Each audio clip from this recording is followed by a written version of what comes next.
Class room ఎక్కడండి? ఏమో నాకు తెలియదు.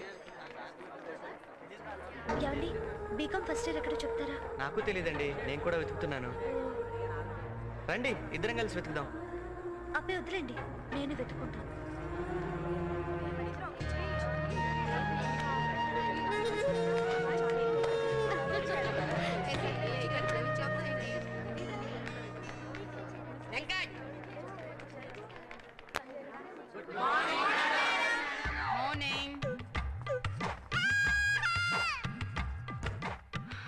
చూడండి, నేను మీకు accounts, sports, physical training and commerce చెప్పే లెక్చరర్ని.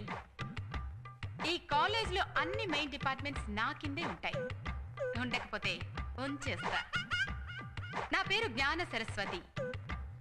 ఇప్పుడు మిమ్మల్ని మీరు క్లాస్కి పరిచయం చేసుకోండి. నా పేరు వెంకట్రావు అండి. మా నాన్న పేరు సుబ్బారావు అండి. ఆయన కార్పెంటర్ అండి. కూర్చో. నెక్స్ట్. నా పేరు రామశాస్త్రి. మా నాన్నగారు మా ఊరు శివాలయం పూజారండి. నెక్స్ట్. నా పేరు చిరంజీవి అండి. మా నాన్న పేరు నాగార్జున అండి. మీ తాత పేరు నాగేశ్వరరావా? అబ్బా, మీకెలా తెలుసు మేడం? అంత కరెక్టే చెప్పారు. మీ ఇల్లు అన్నపూర్ణ స్టూడియో. నిజం చెప్పరా? నిజం మేడం. కావాలంటే బర్త్ సర్టిఫికేట్ చూసుకోండి. సర్లే కూర్చో. నెక్స్ట్. నా పేరు వెంకటరమణ మేడం. మా నాన్న చనిపోయారు. చిన్న చిన్న పనులు ట్యూషన్ చెప్పుకుంటూ ఇలా చదువుకుంటున్నాను. కూర్చో. నెక్స్ట్. నా పేరు షకీల మేడం. వాళ్ళ అమ్మ పేరు కామేశ్వరి మేడం. ఏంట్రా చూపు? లే, నువ్వు చెప్పు. నా పేరు అలీబాబా మేడం. ఈ 40 మంది నా అసిస్టెంట్స్ మేడం. మేడం, అలీబాబా 40 దొంగ సినిమా చూశారు మేడం. ఆ 40 మంది వీలే మేడం. నేను ఒక్కనే జెంటిల్మెన్ మేడం. రేయ్, నువ్వు జాయిన్ అయ్యి అరగంట కాలేదు, అప్పుడే మొదలెట్టావా? కూర్చో. అధ్యక్ష, ఇది అసెంబ్లీ కాదు. కూర్చో.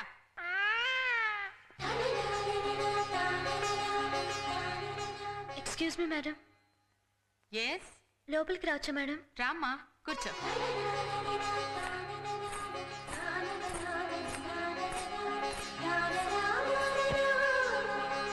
క్లాస్కి పరిచయం చేసుకోమ్మా. నా పేరు సుజాత అండి. మేము పట్టీలు వేసుకుంటామండి. మేము పల్లెటూరు బయలుతులమండి. మాకేమీ తెలియదండి. లోకమంతా శూన్యమండి. మొహన్ పసుపు రాసుకొని జడగంటలు వేసుకొని గల్లు గల్లుమని గంగిరెద్దా తిరుగుతుంటామండి. అమ్మాయిలందరూ డెవలప్ అవ్వాలనుకుంటే ఇటువంటి అమ్మాయిలందరూ వెనక్కి లాగేసుకుంటారు. వీళ్ళు చమకిద్దారండి.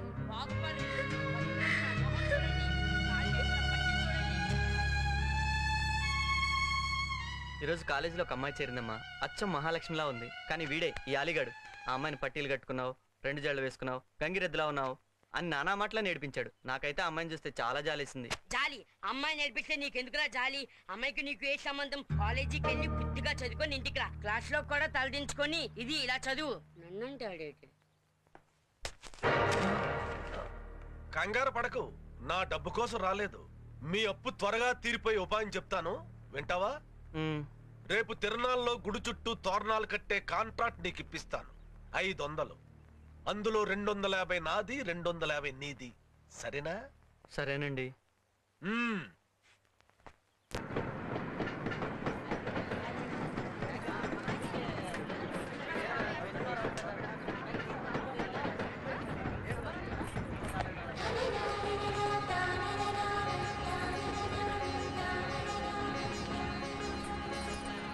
స్కూలుకి తీసుకెళ్లి సాయంత్రం పట్టుకురా.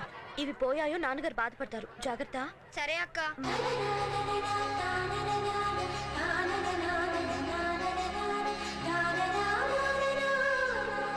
అదేంటండి పట్టీలు తీసేశారు? అవును, తీసేశాను. నీకెందుకు?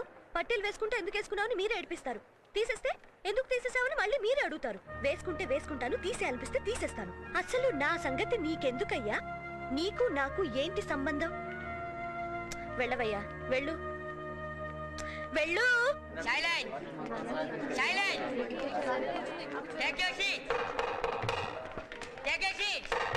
అందరూ కూర్చున్నారా? నేనే మీ బాటిల్ లెక్చరర్ని. గుడ్ మార్నింగ్ చెప్పండి రా. Good morning sir. లెక్చర్కి రెస్పెక్ట్ ఇవ్వడం తెలియదు. కూర్చోండి.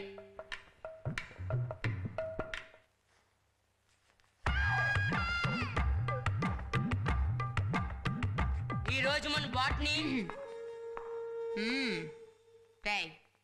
నిన్న జాయిన్ అయ్యా, ఇవాళ లెక్చరర్ అయ్యా, రేపు ప్రిన్సిపల్ అవుతావా? మీకోసం ఏదమ్మని అవుతాను మేడం. పైకి చెప్ప.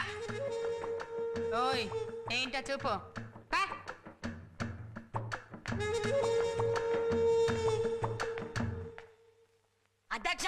ఏయ్, కూర్చో. అయినా బీకామ్ లో బాటనీ ఏంట్రా? కన్ఫ్యూజన్ లో ఉండి అలా రాశాను మేడం. జాయిన్ అయిన రెండో రోజే కన్ఫ్యూజనా? అవును మేడం, ఈ కన్ఫ్యూజన్ ఇప్పుడు కాదు మేడం. చిన్నప్పుడు ఇన్స్పెక్టర్ అవుదామని స్కూల్లో జాయిన్ అయ్యాను మేడం. అప్పుడు మీలాంటి టీచర్స్ అశోకుడి గురించి అతని గొప్పదాని గురించి చెప్పారు మేడం. అసలు అశోకుడికి ఇన్స్పెక్టర్కి ఏంటి సంబంధం? అప్పుడు మొదలే మేడం ఆ కన్ఫ్యూజన్. నేనే కాదు మేడం, మొత్తం మా యూత్ అందరికీ కన్ఫ్యూజనే. ఇంట్లో అమ్మలేమో డాక్టర్లు అమ్మంటారు, నాన్నలేమో ఇంజనీర్లు అమ్మంటారు. నువ్వేంటవుతావని ఎవ్వరేం అడగరు. కన్ఫ్యూజన్ కాక ఏంటి మేడం వస్తుంది? రేయ్, ఎక్కువ మాట్లాడావనుకో పిసికేస్తా.